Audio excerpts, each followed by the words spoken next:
안녕하세요. 저는 이혼한 여자이고 30대 후반입니다. 이런 공개적인 공간에서 이혼 사연을 올려보게 될 줄은 몰랐네요. 제가 어젯밤 아빠 꿈을 꿨는데요. 우리 아빠는 어쩔 수 없는 사정 때문에 좀 빨리 단명하셨어요. 그래서 더 어젯밤 꿈에서 본 아빠가 더 반가웠고 보고 싶은 마음과 더불어 다시 떠오른 지난날의 상처 때문에 사연을 써보려고 합니다. 제 인생에서 가장 도려내고 싶은 한 부분을 용기 내서 들려드리고자 하니 많은 관심 부탁드려요. 한때 의사를 준비했던 저는 의대생으로서 유학까지 다녀오며 공부하다가 도중에 포기하고 급하게 대기업 쪽으로 방향을 틀었습니다. 이유는 아빠의 건강 악화로 병원비를 벌기 위해서였어요. 제가 의학 공부를 마음 편히 하기에는 아빠 병원비를 엄마 혼자 부담하기엔 너무 버거웠으니까요. 한참 의대생일 때 대인관계가 좋은 편이었는데 그 인연 덕분인지 제가 의사의 꿈을 포기하는 걸 주변 동기나 선후배들이 많이 안타까워해줬습니다. 그러던 중 우연히 술자리에서 만난 사람이 바로 남편이었어요. 남편은 병원장 아들이었고 우리 학교 선배의 친구였더군요. 남편은 병원장 아들이었지만 병원 일을 하는 사람은 아니었어요.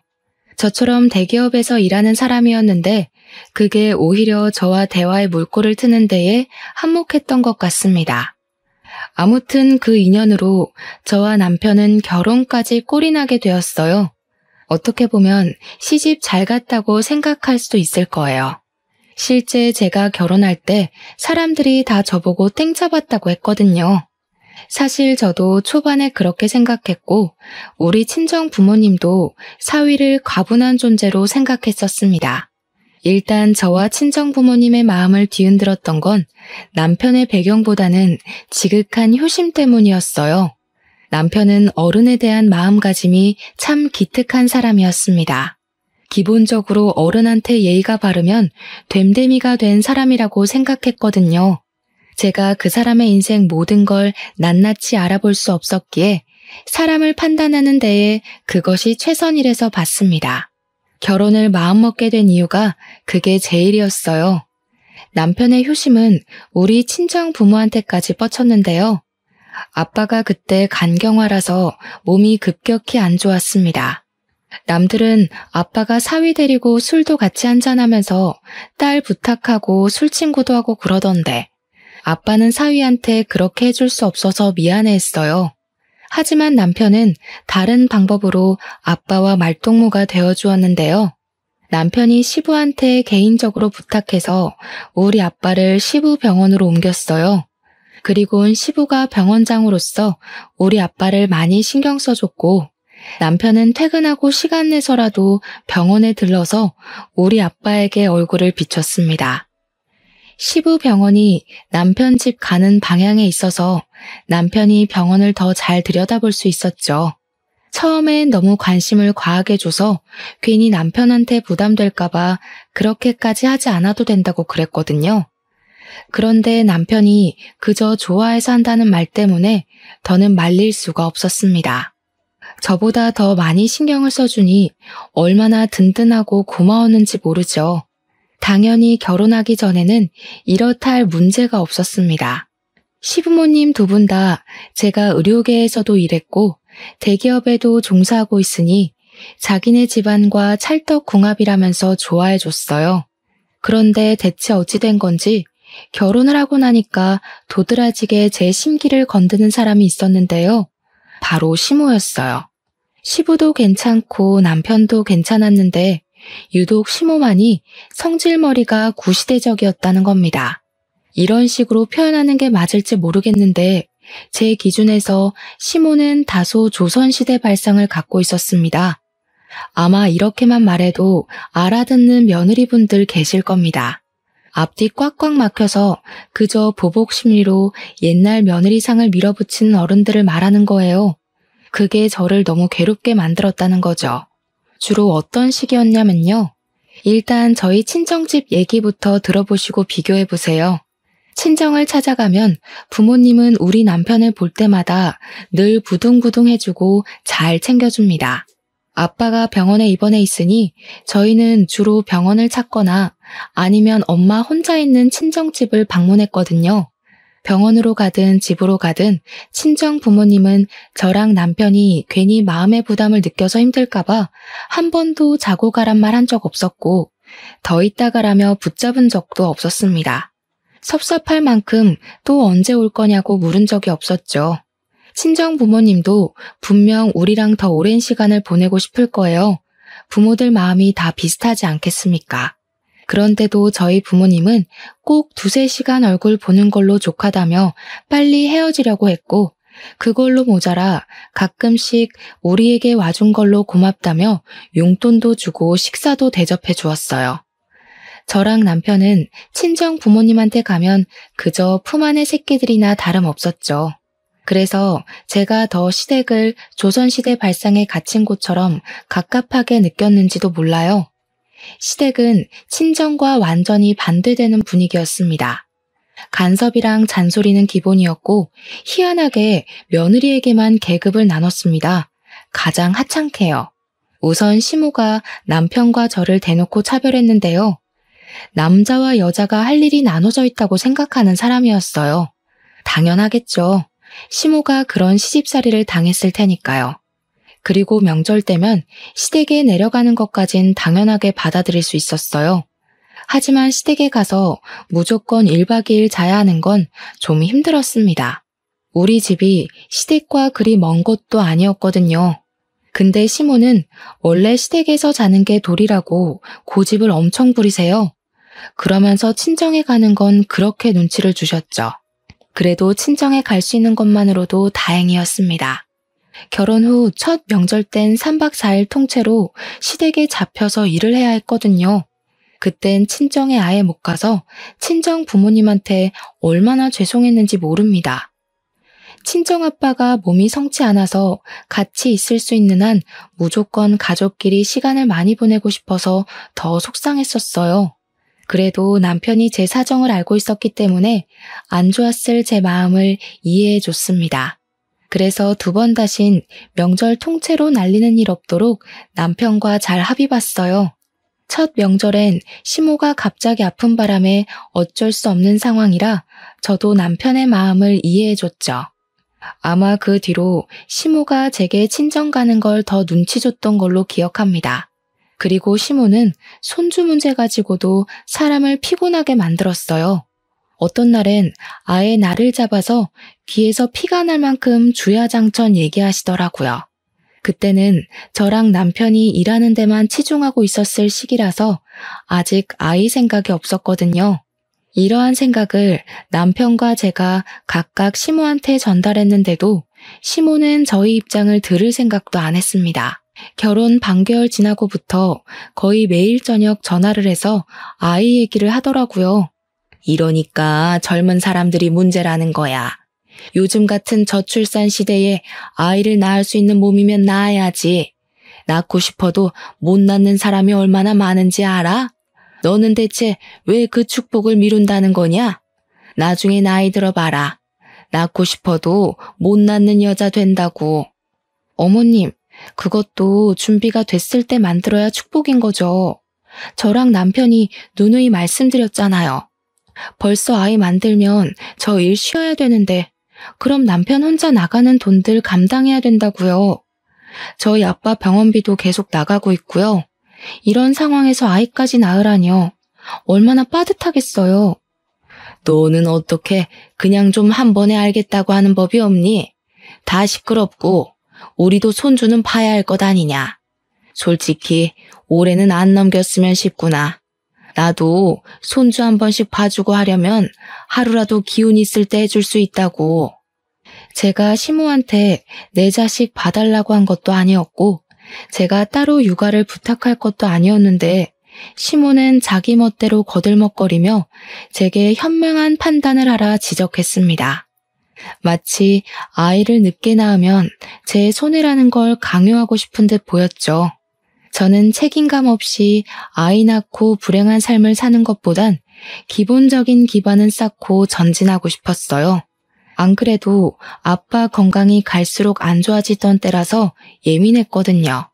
그 상황에서 무슨 아이를 만들겠습니까? 제가 같은 답을 몇 번이나 했는데도 시모가 매일 저녁마다 이렇게 전화질을 해대니 도무지 스트레스를 안 받을 수가 없었습니다. 그렇다고 제가 어디 털어낼 수 있을 곳이 있나요? 그나마 말해봤자 남편한테 하소연하듯 얘기할 뿐이었는걸요. 남편한테 얘기한다 한들 남편이 시모에게 경고를 주는 것도 아니었으니 스트레스가 해결되는 것도 아니었거든요. 우리 엄마가 또 그랬구나. 나한테는 그런 소리를 안 하니까 내가 엄마한테 먼저 얘기하기도 애매하네. 괜히 엄마한테 손주 얘기 좀 그만하라 했다가 당신한테 불똥이라도 튈까 싶어서 못하겠어. 당신 안 그래도 힘든데 우리 엄마가 성질까지 부리면 더 벅찰 거 아니야. 나도 뭐가 정답인지 모르겠다 이젠. 그냥 아빠 걱정만 하고 싶은데 자꾸 어머님이 중간에 정신을 회방 놓아서 요즘 내가 무슨 생각을 하면서 걸어다니는지도 모르겠다니까. 어머님 대체 나한테 왜 그러시지? 내가 마음에 안 드시나? 그럴 리가. 그랬으면 진작에 결혼 방해했지. 지금 당신 상황이 힘들어서 그런가 자꾸 안 좋은 생각만 하려는 것 같네. 일단 임신 부부는 내가 대신 고민해 볼 테니까 걱정하지 마. 그래도 남편까지 저를 들들 볶았다면 정말 정신을 못 차렸을 텐데 그나마 남편이 제 투정을 다 받아줘서 숨 쉴 작은 구멍 정도는 집구석에 남아 있었습니다. 저는 친정아빠의 건강이 더 안 좋아졌다는 소식을 듣고 난 후부터 자주 병원을 방문했어요. 특히 평일에는 퇴근하면 거의 무조건 병실에 들렸다가 귀가했습니다.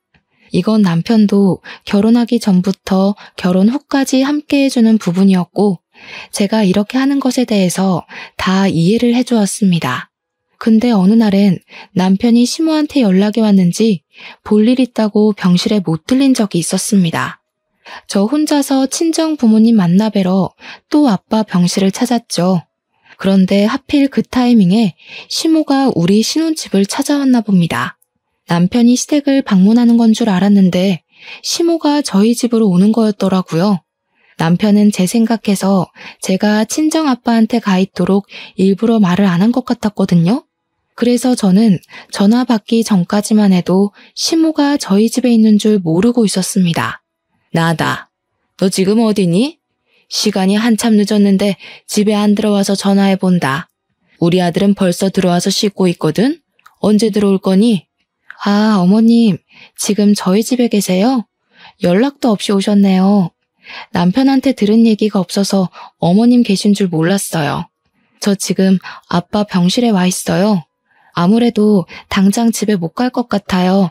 여기서 저녁 먹고 들어가기로 했거든요. 거기서 저녁을 먹겠다고? 그럼 나랑 우리 아들 저녁은 어쩌고? 난 당연히 너 오면 저녁상 받아 먹을 줄 알고 빈손으로 왔단 말이다. 나더러 여기까지 와놓고 쫄쫄 굶고 가란 말이니? 갑자기 전화해서 웬 밥 타령인지. 남편한테 용건이 있어서 찾아온 거면 남편한테 밥 얻어먹으면 될 것을 왜 저한테까지 전화해서 마음 불편하게 하는 건지 모르겠더군요. 평소에는 저희 집 물건 잘만 뒤지고 냉장고 점검도 불시하면서 좀 만들어 먹던가 아니면 사서 먹으면 되지 않나요? 제가 없다고 굶어 죽는 것도 아니고 원래 제가 시모에게 식사를 늘 대접했던 사람도 아니었거든요. 그러니 더 느닷없고 당황스러웠어요. 그러니까 시모한테는 감히 안주인되는 여자가 자기 남편의 끼니를 안 챙겨주고 늦은 시간까지 밖에 있다는 것이 용납 안 되었던 것 같았습니다. 시모는 한번 마음대로 판단하기 시작하더니 그 뒤부터는 작정하고 소설을 쓰기 시작했어요. 저를 여태 남편 밥도 안 해먹인 파렴치한 마누라라고 보았죠. 그래, 내 아주 잘 알았다.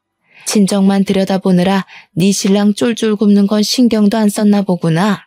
네 시애비가 네 아빠를 지극정성으로 모시고 있는 줄도 모르고 감히 이런 식으로 나온다 그거지?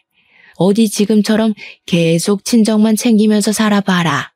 시모는 그렇게 삐쳐서 전화를 끊어버렸습니다. 제 기분이 안 좋으니까 친정엄마가 그걸 용케 알아보고는 집에 무슨 일 있는 것 같은데 얼른 가보라고 하더라고요. 엄마랑 같이 저녁 먹기로 한 상황이었는데 시모 때문에 기분을 망치는 바람에 엄마 마음까지 불편하게 만들어버린 상황이 되어버렸어요. 고작 자기랑 남편 밥 안 차려줬다는 것 때문에 말이죠. 저는 그것이 좀 짜증이 나서 그냥 시모를 잠깐 무시하기로 했습니다. 시모도 예의 없이 제 기분대로 행동하는데 저도 순간적으로 그러고 싶었어요. 물론 시모 말대로 시모 덕분에 친정아빠가 병원장의 직접적인 관리를 받긴 했어요. 그건 정말 감사한 일이죠. 하지만 그것이 시모와 노예 계약을 위한 조건은 아니잖아요.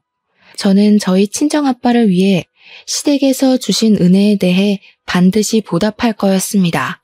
근데 그 방식이 시댁의 노예는 아니었어요.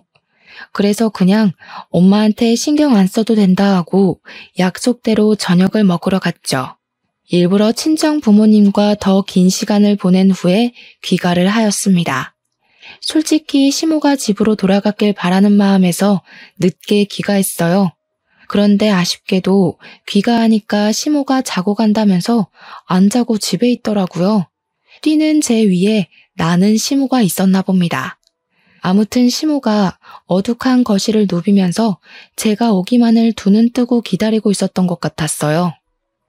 제가 시모한테 피곤한 낯짝으로 인사를 하니까 숨 돌릴 틈도 안 주고 공격을 하대요. 막 집에 들어온 저보고 친정 부모는 잘 만나고 왔냐고 하는 겁니다. 말투가 어딘가 모르게 안 입고 온 분위기를 풍겼어요.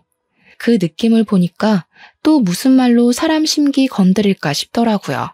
나름대로 각오를 하고 시모 잔소리를 잠자코 들었는데요. 어쩜 갈수록 신박하게 사람 속을 뒤집어 놓는지 몰라요. 저리 부모 마음을 몰라서야. 여자는 출가 외인이란 말 알지?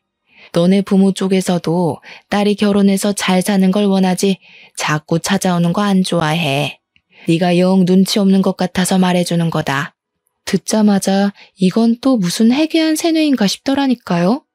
세상에 어느 부모가 자식이 품에서 떠났다고 영영 안 보길 원하겠습니까? 시모는 제가 자기보다 젊다고 뭣도 모르는 여자인 줄 아나 봐요. 그런 소리 하면 제가 식겁해서 출가 외인 신세를 받아들이기라도 할 것 같나 보죠? 왠지 시모의 신보가 짐작이 되어 더 기가 막혔는데요. 시모의 방정맞은 입은 정도를 모르고 결국 선을 넘어버렸어요. 그러니 앞으론 친정 가지 마라. 너네 친정만 챙기지 말고 남편을 챙기라고. 넌 결혼한 순간부터 남편 사람이라는 거 모르니? 세상 천지 어느 며느리가 너처럼 매일 친정에 들러붙어 있나 둘러봐라. 나 같은 시어머니는 양반인 거야. 안 그럼 너 진작에 맨발로 쫓겨났어. 시모는 감히 저더러 앞으로 친정을 가지 말라 선언했고 가더라도 무조건 자신의 허락을 받은 뒤 다녀오라고 하였습니다. 그리곤 제가 무슨 남편 소유물이라도 되는 것처럼 제가 시댁에서 행사할 수 있는 권리는 아무것도 없다는 식으로 말을 해댔죠. 뻔뻔해도 이렇게 뻔뻔한 사람이 다 있나 싶었어요. 안 그래도 아빠가 그 전날 새벽 고비를 넘겼다고 해서 그날 얼굴 보고 엄마 마음 달래주고자 저녁 먹고 온 거였거든요. 그런데 집에 들어오자마자 젖단 소리를 듣자니 심지어 평소 제가 싫어했던 사람이 짓거리고 있으니 짜증나서 저 끝내 한마디를 안 할 수가 없었어요. 그렇게 잘 아시는 분이 왜 본인 처지는 모르세요? 요즘은 남자도 출가 외인인 거 몰라요? 어머님이 이렇게 멋대로 출가 외인 집 찾아오는 거 간섭이고 오지랖이거든요. 뭐야? 간섭? 감히 시애미가 훈수 두는 걸 간섭이라고 해? 너 가정교육 좀 다시 받아야겠다. 원래 며느리는 시집 오면 시애미한테 다 새로 배우는 거야. 교육은 어머님이 더 배우셔야겠어요. 제발 뉴스라도 보세요. 명절에 인사도 안 가려는 자식들 얼마나 많은지 모르겠어요? 제사까지 싹 다 없애자고 남편 종용하기 전에 적당히 하세요. 남편도 어머님 품 떠나서 제 사람 된 자식이니까 집착 좀 그만하시고 계속 찝쩍거리실 거면 제가 뭘 하든 신경 끄시던가요. 제발 좀 하나만 하시라고요. 제가 결혼하고 나서 목청을 크게 높여본 적은 그날이 처음이었을 겁니다. 저는 저 때문에 혈압 올라 보이는 시모를 내버려 두고 방에 들어가 버렸어요. 방에 있던 남편이 거실에서 큰 소리가 난 후 제가 들어가니까 무슨 일이냐고 묻는 겁니다. 한번 폭발한 감정은 더 이상 숨겨지지 않았어요. 저는 소리내어 울면서 남편한테 하소연하였습니다. 어머님 정말 너무하신 거 아니야? 날 낳아준 부모님한테 평생 가지 말라는 게 할 소리냐고. 내가 왜 우리 부모님이랑 생이별을 해야 되는데? 그렇게 살아야 할 바엔 그냥 이혼하고 말 거야.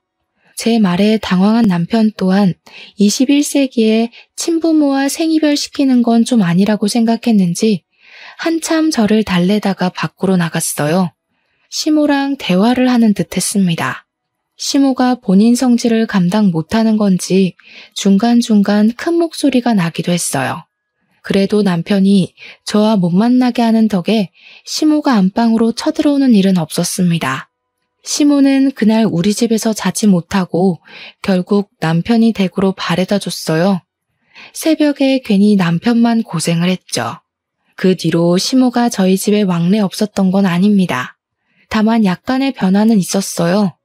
시모가 저희 집을 찾아오더라도 저를 건들지 않더라고요. 제가 뭘 하든 잔소리하는 사람이었고 그 시선을 제 뒤통수에 붙이고 있던 사람이었는데 이젠 자유롭게 내버려 두셨죠. 그렇다고 저랑 사이가 완만했던 건 또 아니었어요. 좋게 말해서 자유롭게 내버려 뒀다고 한 거지 사실 저를 투명인간 취급한 거나 다름없었습니다. 시모는 제가 인사를 해도 무시했고 식사를 준비해도 겸상을 안 했습니다. 그럴 거면 우리 집에 왜 자꾸 오는 건지 모르겠는데 자기 먹을 반찬과 밥을 따로 챙겨와서 냉장고에 넣어놓고 찬밥이랑 젓갈만 먹었어요. 어찌 보면 시위라고 볼 수도 있겠네요. 너무 신경 쓰이는 행동이었지만 신경 써달라고 발악하는 것 같아서 오히려 신경을 꺼버렸습니다. 저도 시모를 투명인간 취급했더니 신기하게도 시간 지날수록 마음이 점차 편해지더군요. 그렇게 좀 잠잠한 시간이 흐르는 것 같았어요. 하지만 역시 한 번 원흉은 영원한 원흉인가 봅니다. 어느 주말 아침에 또 사달이 나고 말았어요. 엄마가 저랑 남편이 좋아하는 반찬을 싸준 적이 있었는데요. 그걸로 아침상 차리려고 냉장고 뒤졌는데 감쪽같이 없어진 거예요. 제가 분명 잘 보이는 곳에 놔뒀기 때문에 못 찾을 리는 없었고 저 아니면 손댈 사람도 딱히 없어서 사라질 이유도 없었거든요. 근데 신기루처럼 없어졌길래 참 귀신 고칼 노릇이라 생각하면서 냉장고를 뒤졌는데요. 그때 시모가 어슬렁거리며 뒤늦게 주방으로 들어오더라고요. 그 순간 정말 설마 싶은 불길한 촉이 들었습니다. 그래서 시모한테 다짜고짜 반찬 어디 갔냐고 물어봐 버렸어요. 아, 그거? 곰팡이가 폈는지 냄새가 이상해서 다 갖다 버렸다. 대체 얼마나 묵혀뒀길래 음식 썩는 줄도 모르고 그렇게 처박아 둔 거니? 친정 신경 쓰느라 이젠 집안일까지도 점점 뒷전되는 거냐? 뭐라고요? 반찬이 썩다뇨. 그거 엊그제 챙겨온 건데 무슨 소리 하시는 거예요? 친정엄마가 남편 좋아하는 반찬까지 챙겨서 주신 거라고요. 응? 엊그제? 그럼 포장이 허술했나 보네. 분명 쉰내 났었어. 근데 앞으론 너네 엄마한테 그런 거 싸주지 말라고 해라. 내가 조금 맛보니까 간이 옳지도 않고 속만 버리겠더라. 그리고 너도 친정엄마한테 반찬 받아오는 습관 버려. 안주인이 직접 음식을 할 줄 알아야지. 너무 어이가 없어서 말문이 막힌 저를 두고 시모는 신이 나서 입을 나불거렸습니다. 나중에 애 낳으면 애 밥도 친정엄마한테 해달라고 할 거냐면서 끝도 없이 잔소리를 하셨어요. 그동안 제게 시비 못 걸어서 어떻게 참았나 싶을 정도로 악담이 소시지처럼 줄줄 잇따라 나왔죠. 그걸 듣는데 그동안 마음이 괜찮은 줄 알았던 저는 괜찮은 게 아니었단 걸 깨달았어요. 그저 우라가 내면에서 잠을 자고 있었을 뿐이었어요. 너무 화가 나서 아침부터 손발이 부들부들 떨렸던 저는 더 이상 시모가 시모로 보이지 않았습니다. 그 와중에 아침상이나 차리라며 제게 밥주걱을 쥐어주는 시모에게 더는 참지 못하고 주걱 냅다 던져버렸어요. 그리곤 제 분에 못 이겨 아악 소리 지르니까 시모가 놀라서 저를 쳐다보는 겁니다. 저더러 정신 나갔냐고 하대요. 저는 그런 시모에게 다가가 침을 튀기면서 얘기를 했어요. 어머님이 살아계시는 동안엔 손주 코빼기도 안 보여줄 테니까 꿈도 꾸지 마세요. 어머님은 죽었다 깨어나도 손주 볼 팔자 못 되고 시어머니 대우받을 팔자 못 되실 거예요. 제가 그렇게 만들 거예요. 그냥 이대로 뒤치다꺼리 받아줄 자식 하나 없이 외롭게 늙다 가도록 만들 거라고요. 저도 제가 그런 말을 할 수 있는 사람인 줄 몰랐습니다. 사람이 감당 못할 화를 느끼면 온몸에 기운이 빠지고 주체 못할 만큼 떨린다는 것도 그때 처음 느껴봤어요. 정말 다신 느끼고 싶지 않을 최악의 감정이었죠. 저는 그대로 겉옷만 챙겨서 친정 부모한테로 갔습니다. 친정 부모님을 보니까 눈물이 나서 엉엉 울면서 또 하소연해버렸어요. 부모님은 병원장인 시부에게 감사해서 사돈으로서 잘하고 싶은데 힘들어하는 저를 보면 가슴 미어지게 미안해서 이도저도 반응하질 못하셨어요. 전 그게 또 제 나름 불효를 저지르고 있는 것 같아서 괜히 죄송했습니다. 조금만 더 참아볼 걸 하고 뒤늦게 후회를 했죠. 그런데 제가 결국 시모를 화날 대로 화나게 했는지 결국 일이 커져버렸어요. 시모가 개념 없다는 건 알고 있었지만 상상 이상인 줄은 몰랐거든요. 근데 정말 어떻게 해볼 심산으로 친정아빠 병실까지 찾아왔더라고요. 당장 내 남편 병원에서 나가요. 내가 전혀 하는 꼬락서니 때문에 도무지 이대로 넘어갈 수가 없네요.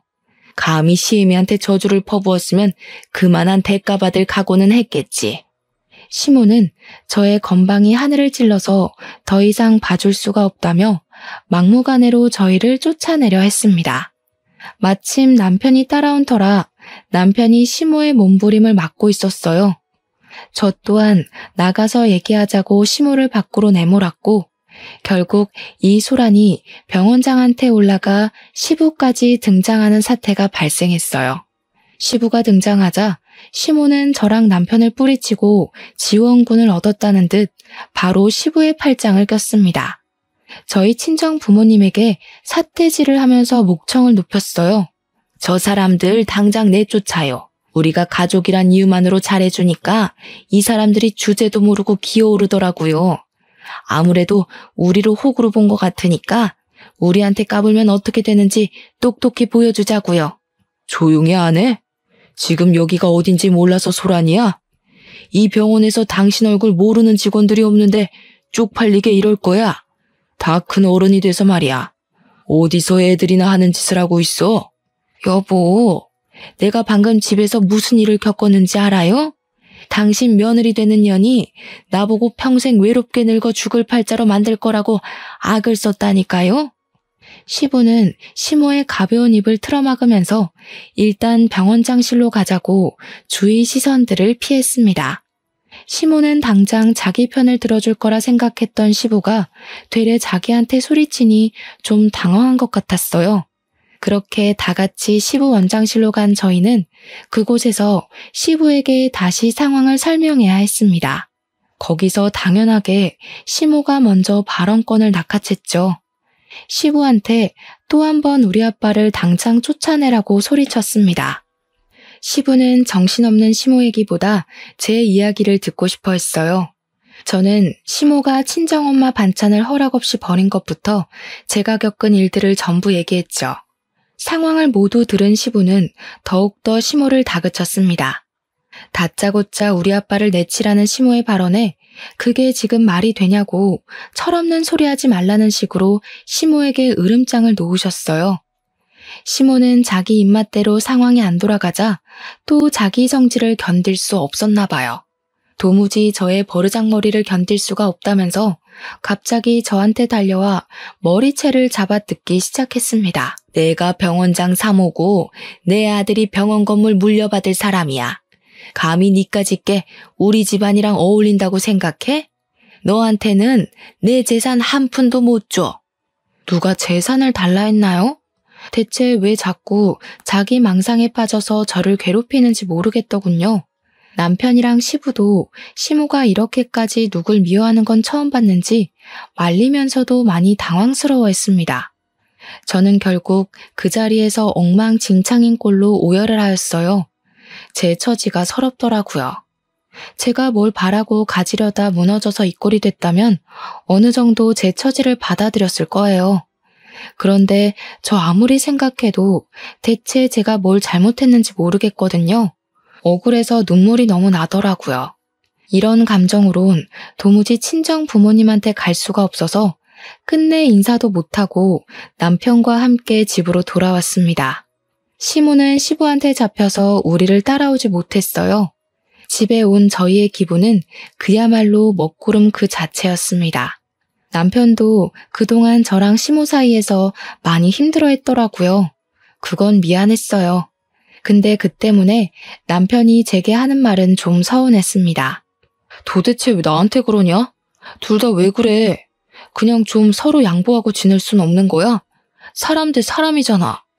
뭐가 문제라서 그게 안 되는 건데? 엄마는 나이가 많아서 그렇다 쳐. 당신은 엄마보다 젊고 훨씬 깨어있는 사람이면서 왜 이렇게 답답한 짓만 해? 뭐? 그게 지금 할 소리야? 막말로 당신이 중간에서 잘했으면 어머님이 당신 무서워서라도 저런 식으로 못했겠지. 나만 이 관계에 대해 문제가 있는 거라고 생각해? 당신 엄마잖아. 당신 엄마가 이유 없이 나한테 시비 걸고 있는 거 보면 좀 나서서 방패해 줄 수 있는 거 아니야? 나라고. 뭐 장인어른 장모님이 무조건 마음에 들어서 그렇게 웃는 낯으로 만나는 줄 알아? 나도 가끔은 회사에서 스트레스 받고 오면 다 짜증나고 귀찮을 때 있어. 근데도 티 안 낸다고. 야, 비교할 걸 비교해. 당신은 회사에서 스트레스 받지? 나는 회사에서 받은 것만큼 당신 엄마한테서 더 받아. 당신도 당신 엄마가 얼마나 말도 안 되는 사람인지 눈으로 보고 듣고 했잖아. 근데도 내가 이해 안 된다는 거야? 나도 이제 모르겠다. 그냥 될 대로 살래. 당신이랑 엄마가 싸우든 말든 신경 안 쓸 거니까 나한테 얘기하지 마. 언제는 신경 쓴 것처럼 얘기한 것도 좀 웃기더군요. 아무튼 남편이 저와 시모와의 갈등을 그저 관찰자 시점에서 지켜보고 있었던 이유는 매번 더 큰 피해를 줄이기 위해서라고 했었는데요. 저는 그걸 괜히 불똥 튈까봐 핑계댄 거 아니냐고 마지막까지 지적하며 자각시켜 주었습니다. 남편은 제 말에 대답도 안 하고 거의 포기하고 싶어하는 모습이었어요. 자기는 그놈의 중립 지키느라 아무것도 안 하고 보기만 했으면서 뭐가 그렇게 지친다고 울상을 짓는 건지 모르겠더군요. 시모가 한참 제게 난리칠 땐 이혼 위기가 왔어도 친정아빠 생각해서 버틸 만큼 버텨보고자 했는데 남편이 대놓고 포기하고 싶다는 반응을 보이니까 그땐 정말 이혼을 해야겠다는 마음이 들더라고요. 남편이 아무리 저희 부모님께 잘했어도 결국엔 팔은 안으로 굽는 법인데 제가 그걸 망각했던 것 같아요. 부부가 되는 순간 남편이 제 사람인 줄 알았고 제 가족인 줄 착각했던 거죠. 그래서 혼자 의지했고 기대했는데 역시 핏줄로 연결된 가족은 이길 수 없는가 봅니다. 그날이 남편한테 가장 크게 실망한 날이었어요. 저는 그 뒤로 남편에게 더는 바라지 않았고 남편과 싸우려 들지도 않았던 걸로 기억합니다. 그러나 당장 이혼을 마음먹진 못하고 있었어요. 정말 하늘이 원망스럽게도 저희 아빠 건강은 계속해서 안 좋아지셨거든요. 이혼이 결코 가벼운 사항은 아니잖아요. 컨디션 조절이 중요한 아빠에게 딸의 이혼이란 상처를 안겨주고 싶진 않았습니다. 그런데요, 그게 아빠를 위한 길인 줄 알고 욕심냈던 제 마음이 오히려 아빠를 위험에 빠뜨리게 되는 상황이 닥쳤는데요. 어쩌면 아빠가 일찍 돌아가신 건 저 때문이라고 봐야 할지도 모르겠네요. 이건 제가 정말 이혼을 결심한 이유와도 같습니다. 결정적인 이유엔 당연히 시모란 존재가 있었고요. 그날의 시모는 아직도 제게 괴물처럼 소름 끼치게 남아있어요. 우선 제 입에서 이혼 소리가 나온 건 바로 친정아빠가 돌아가셨을 때였습니다. 앞서 시모가 저희 아빠 병실에 찾아와 난동을 부렸다 말씀드렸잖아요. 시모가 그 난리를 친 후 친정아빠는 이틀 뒤 급격하게 컨디션 저조가 찾아왔어요. 그때만 해도 고비를 지난 지 얼마 안 되었을 때였는데 또 고비를 맞게 된 셈이었죠. 숨이 겨우 붙었는데 다시 호흡장애가 찾아왔다고 이해하시면 편하시겠네요. 고비를 한 차례 넘겼을 때보다 몸이 더 안 좋았던 아빠는 끝내 뒤이어 찾아온 고비까진 이겨내지 못했던 거예요. 의사들이랑 시부까지 나서서 애썼지만 결국 가족들이랑 인사도 할 시간 없이 그렇게 갑자기 떠나셨습니다. 상황이 너무 안 좋을 때 떠나서 더 마음이 아팠던 아빠의 죽음, 그리고 아빠의 사망 선고가 내려진 순간 혼절해버린 엄마까지. 그 소식을 한꺼번에 접했을 때 저는 세상에서 제가 제일 불행하고 슬픈 처지인 줄 알았을 만큼 괴로웠어요. 그래도 남편이 장인어른에 대한 정은 있었기에 함께 눈물을 흘렸습니다. 남편 또한 아빠가 눈을 감기 전 식구들의 난잡하고 안 좋은 모습을 보고 떠난 것 같아서 마음이 많이 무겁다 했어요. 당신이 나한테 많이 실망했다는 거 알아. 그래도 장인어른 가시는 길만큼은 서로 얼굴 붉히지 말자. 나 3일장 내내 당신이랑 장모님 잘 챙기고 싶어. 장인어른한테 부끄러운 모습 만회하고 싶다. 남편은 진심으로 저를 위로해줬습니다. 그 때문에 저는 우리가 서로를 미워해서 싸웠던 게 아니란 걸 그때 좀 객관적으로 깨달았었네요. 아빠가 돌아가신 그 순간만큼은 이혼을 하고자 하는 제 마음도 지쳤던 남편의 마음도 잠깐 휴정에 들어갔습니다. 부부로서의 초심을 보이는 것이 온전히 고인된 아빠에 대한 예의라고 생각했죠. 근데 그런 마음이 길게 못 갔다는 거예요. 결국엔 그마저도 근원은 시모였습니다. 엄마가 혼절하는 바람에 장례식장은 저랑 남편이 준비를 했어요.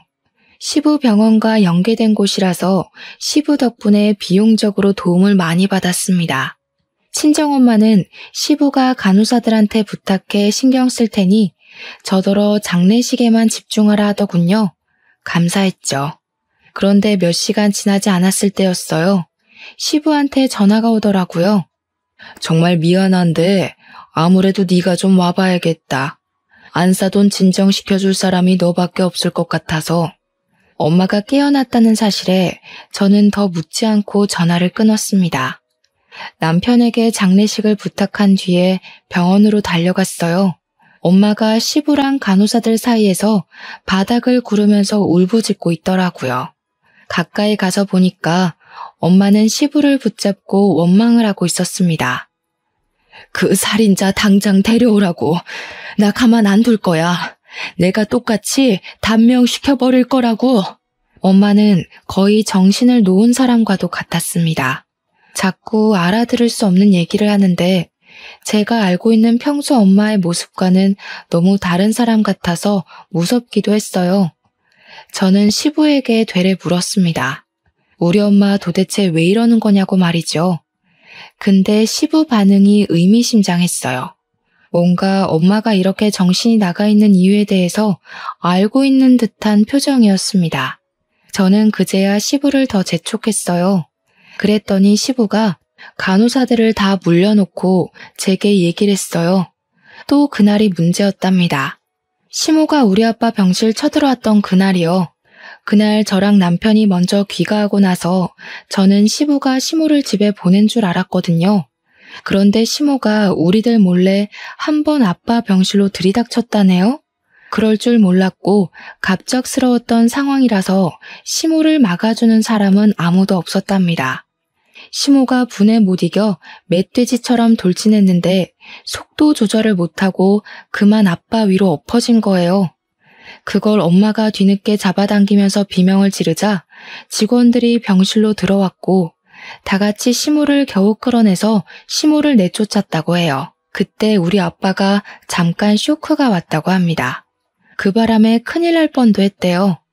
시부가 예상하길 아마 그 충격이 컨디션에 큰 문제가 되지 않았나 얘기를 하더라고요. 정말 미안하다. 내가 너랑 안사돈한테는 참 얼굴들 낯이 없어. 아무리 용서를 구해도 소용없겠지만 정말 미안하다는 말밖에 할 말이 없구나. 내가 바깥 사돈한테 감히 조의를 해도 되는 건지도 모르겠다. 그 자리에서 마치 아빠의 사망 선고를 다시 듣는 것 마냥 저 또한 서럽게 울었습니다. 엄마가 시부를 원망하는 걸 말리던 것도 더는 못하고 그저 이런 인연을 끌고 와 버린 제 자신을 원망하기만 했죠. 그리고 저는 엄마를 모시고 장례식장으로 갔습니다. 제가 자리를 비운 사이 조문객들이 좀 늘어 있었는데요. 그 중에는 참 고맙게도 제 발로 찾아온 시모도 있더라고요. 저는 엄마한테 나서지 말라 했고 시모 하는 꼴이 궁금해 지켜보고 있었습니다. 시모는 우리 아빠 사진 앞에 서서 인사하고 절하더니 금세 앉을 곳을 찾아가 떡이나 주워 먹더라고요. 그러면서 하는 소리가 뭔 줄 아시나요? 아이고야, 잘 돌아가셨네. 오상이 따로 없다. 어차피 죽을 팔자였는데 잘 됐지 뭐. 식구들 주머니 사정은 더 이상 걱정 없겠다. 그러게 딸 교육을 잘 시켰어야지. 자기 딸내미 건방진 거 대신 벌 받은 거야. 이건 일부러 우리더러 들으라고 하는 소린지 아니면 저랑 엄마가 같은 자리에 있다는 걸 모르는 건지 시모는 그 재수없는 목소리를 숨기지 않았습니다. 시모의 입방정을 주변 사람까지 다 듣게 되었어요.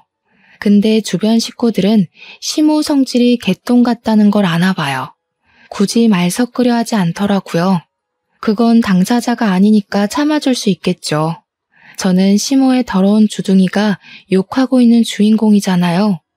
어떻게 자기가 죽인 거나 다름없는 사람 장례식장에서 가족들이 뻔히 있는데 저런 개소리를 할 수 있는 걸까요? 시모란 사람은 그저 자기가 하는 말에 대해서 뭐가 잘못된 건지 아예 상식이 없는 것 같았어요. 차라리 말 못하는 개돼지가 나을 지경이었죠.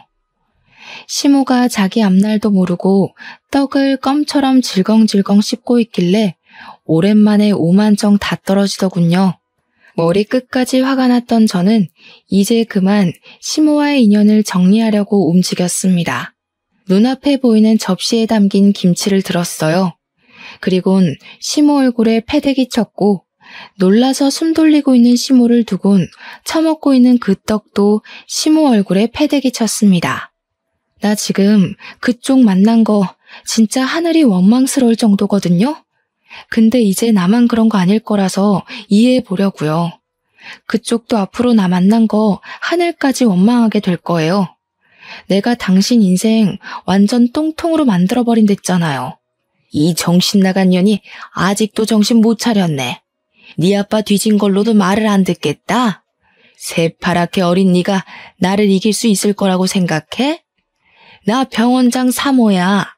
내 말 한마디면 지금 네 아빠 장례식도 엎을 수 있다고. 시모 입에서 아빠가 언급되는 게 너무 싫었던 저는 식탁 위에 있던 육개장에 침을 뱉어 시모한테 또 퍼부어줬습니다. 시모는 제가 무슨 짓을 할지 지켜보고 있었으면서도 그걸 못 피해서 처맞고 있더군요. 병원장 3호? 당신 죽을 때는 와서 눈물 흘려줄 식구들도 없게 할 거라 했을 텐데 썩어 빠진 자궁 때문에 겨우 아들 하나 덜렁 낳았으면 며느리 하나 있는 것도 귀한 줄 알았어야지.